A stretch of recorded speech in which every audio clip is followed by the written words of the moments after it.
ابني بيقول لي: يا ماما، ده انت زعلك وحش قوي كل دوت عشان بتتحدي الافران ده، انت ما سبتيش حاجه في الفرن الا ما عملتيها. قلت له: اه، ما انا في التحدي محدش يتوقعني. حتى ترسة الافران عملناها برضو معانا النهارده بالميه والدقيق زي ما وعدتكم من اول ما بدأنا سلسله المعجنات او سلسله تحدي الافران. كوبايه شاي بحليب بقى كده، وتسقي احلى قرص ترسة افران بالعجوه، وتحفه وجميله اللهم بارك زي ما انتم شايفين النتيجه عامله ازاي. وطرية جدًا وهشة وجميلة، وبجد بجد تاكليها مش هتشبعي، وكل ده بالمَيّة والدقيق زي ما بدأنا من الأول. يالّا بينا نشوف عملنا الجمال ده مع بعض إزاي. عندنا هنا بولة وهاضيف فيها كوباية وربع من المَيّة، وكمان هاضيف لهم 3، 4 معالق كده من السكر عشان أنا باحب اللقمة تكون مسكّرة، معلقة كبيرة كده من الخميرة الفورية، وهاقلّب كل الكلام ده مع بعض. لو أنا هنا بقى مش واثقة في الخميرة بتاعتي أو ما اشتغلتش بيها يعني من قريب، فأنا هاسيبها كده ولحد ما تشتغل معايا وتبتدي تبقبق عشان أتطمن. بس أنا بقى طبعًا واثقة فيها لإني في الفترة دي اشتغلت بيها كتير. بعد كده هنا هاضيف لها ربع كوباية من الزيت، مش عايزة أكتر من كده، كل الموضوع ربع كوباية. ودول 4 كوبايات من الدقيق أنا نخلاهم ورش عليهم رشة من الملح، وأنزل بيهم كده بالتدريج. أول 3 كوبايات هانزل بيهم وأنا متطمنة، إنما بقى الكوباية التالتة نزلت بنصها في الأول، والنص التاني هاسيبه على جنب، ممكن ما احتاجوش وممكن أحتاجه، ده طبعًا بيرجع لنوع الدقيق اللي إحنا بنشتغل بيه.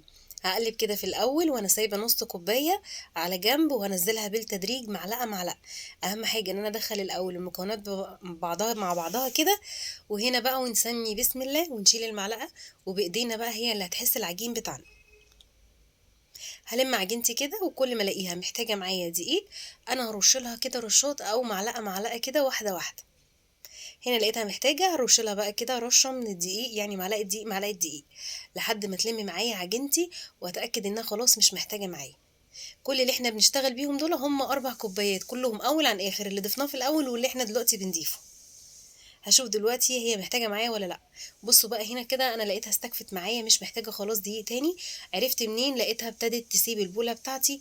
وبُصّوا كده بإيدي نضيفة، طبعًا هي لسه بتلزق في إيدي اللي فيها عجين، بس إيدي نضيفة زي الفل وبتطلع من غير عجين ولا حاجة. بُصّوا هنا اللي باقي معايا بقى حوالي معلقتين من الدقيق باقيين من ال4 كوبايات. هانزل بقى بعجينتي أول ما ألاقيها استكفت معايا من الدقيق، نزلت بيها كده فوق الرخامة وابتدي أخدم فيها زي ما اتعودنا. أي معجنات عندي باشتغل بيها لازم أخدمها خدمة صح عشان تديني نتيجة صح الصح. أنزل بقى كده بالعجينة بتاعتي واخدمها مش أقل من 10 دقايق لحد ما ألاقيها بقت ناعمة وجميلة وعجينة كده مفتوحة. وبصوا اللهم بارك نتيجتها زي الفل. مش محتاجة معايا ولا مية ولا دقيق ولا أي حاجة، كل اللي أنا هعمله دلوقتي إن أنا هجيب البولة اللي أنا عجنت فيها أحط فيها كده رشة من الزيت، وهاحط كده العجينة وأغطيها أسيبها بس ترتاح حوالي نص ساعة، عقبال بس ما أكوّن الحشوة اللي أنا هاحشيها وهي العجوة. هاقطّعها كده قطع زي ما أنتم شايفين، علشان تكون مقاس واحد أو قد بعضها. وكل اللي أنا باعمله باخد قطعة، قطعة وابتدي ألفّها كده أو أبرمها بالشكل ده زي البقسماط كده وأركنها على جنب.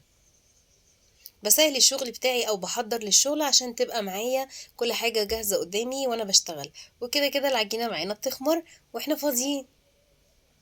بعد بقى ما أرول كل الكمية بتاعتي هاقيسها بس كده أعرف هتيجي على مقاس القرصاية والّا لأ، لقيتها تمام. أركنها بقى كده على جنب وخلّصت الكمية كلّها. طب كمية العجوة دي معايا قد إيه؟ نُص كيلو من العجوة، أعمل معايا الكمية اللي أنتم شايفينها ديّة، اتبقى منّه يعني كده صابعين أو 3 من كمية الدقيق اللي أنا حاطاه. كده خلاص العجينة بتاعتي خمرت، هي مش خمرت أوي بس هي يعني كده ارتاحت وخمرت شوية. هابتدي بقى كده أشتغل فيها أقطّعها كِوَر صغيّرة وبالشكل اللي أنتم شايفينه ده كده، وبارُولّها يا إمّا على الرخامة بالشكل دوّة، يا إمّا باعملها زي البُقجة كده وباقفّلها من تحت، وفي الطبق عندي وهاحطّها عشان ترتاح. أكمّل كل الكمية بنفس الشكل وبنفس الحجم كده، تكون تقريبًا نُص إيدي، نُص كَفّة إيدي، وكده الكمية بتاعتي خلصت. وابتدي بقى أجيب أول كورة أنا كوّرتها هاشتغل بيها. بُصّوا بقى هنا كده أنا كل اللي أنا باحتاجه إن أنا بابتدي أفردها بس على طول، مش هافردها دايرة خالص، لأ أنا عايزة أفردها طولي كده بالشكل ده. وأجيب بقى قطعة العجوة بتاعتي وأضيفها كده في النُص، الزيادة بقى هاشيلها عندي ده لو في زيادة. وهنا كده وهاقفّل على العجوة بطرف صوابعي وابتدي أرُولّها، وبعد ما أقفّلها أضغط بقى عليها ومن من جوّه لبرّه وبالراحة خالص. أنا مش عايزة أفردها أكتر من كده ولا أرفّعها أكتر من كده، هي كفاية. وأجيب بقى الطرفين وأدخّلهم في بعض كده وابتدي أرُولّهم علشان يتقفلوا معايا وما يفتحوش في الفرن، وأعملها كده على شكل دايرة وأجيب المقص وابتدي أقطّعها بالشكل ده. اوعي بس في الوقت دوت او في الخطوه ديت تقطعي صوابعك كده وانتي بتقطعي العجينه بتاعتك، وبتدينا شكل الترسه. وعلى صينيه بقى مدهونه دهنه بسيطه من الزيت وبحطها. هوريكم واحده كمان، اهم حاجه عندي ان انا احط الكوره، القفله بتاعت البقجه اللي انا كنت عاملاها تكون من فوق، وافرد كده بشكل طولي زي ما انتوا شايفين. انت مجرد ما تعملي اول واحده بتلاقي معاكي خلاص، بتبقي عرفتي المقاس بيبقى ايه. اهم حاجه بس ان انت تقفلي على العجوه بتاعتك كويس. بعد ما قفلتها كده، الطرفين بتوعي اهم، ارول بس كده علشان بس ادمج العجوه جوه العجينه. وبعد كده بقفل الطرفين بتوعها كويس جدا، وبقت كده دايره معايا، وبمقص بقى او سكينه، وتبتدي تقصقصي كده وتقطعي الاطرف علشان تبين معاكي العجوه من جوه. وعلى الصينيه وهتحطيها، وبكده نخلص بقية الكمية بنفس الشكل ونفس الطريقة. سهلة وبسيطة ومش محتاجة أي افتكاسة. وهنا بقى كده سبتها تخمر. بعد ما خمرت معايا قعدت حوالي ساعة، لأن طبعا الجو برد دلوقتي. هنا بقى أنا كان مصادفة كده يعني كنت بقلي بيض، فاخدت كده نص صفار بيضة. بس انتي مش ملزمة خالص انك تعملي الخطوة دي. انا هنا بقى بصراحة كنت بقلي بيض ساعتها في الوقت دوت، فاخدت كده نص صفار من البيضة، وحطيت عليه طبعا فانيليا علشان ما يزفرش معايا القرصاية بتاعتي. وبعد كده هدهن بيه الوش. بس زي ما قلت لك، بصي هو بقى معايا كمان من نص صفار البيضة تقريبا نصه. انتي مش ملزمة خالص انك تعملي الخطوة ديت. وتقولي وتكلفي نفسك يعني بضاية ومش هتبقي عارفة تودي بقيتها فين. اديتك بدايل كتير قبل كده في الفيديوهات اللي قبل كده، ارجعي للفيديوهات هتعجبك جدا، في كذا وصفة لحاجة الأفران أو معجنات الأفران هتعجبك جدا. اديتك كذا وصفة لتلميع الوش. حليب على مية بقى، حليب على سكر أو مية على سكر أو معلقة عسل أسود على ربع كوباية من المية. كل دولت هيخلوا معاكي الوش لامع وجميل. اهم حاجه بقى ان انتي ترشي السمسم بعد ما تدهني الوش، وهو هيلزق ما تقلقيش. طبعا قبل ما تبتديني او قبل خطوه الدهن ديت، اهم حاجه ان انتي تكوني مولعه الفرن بتاعك على اعلى درجه حراره.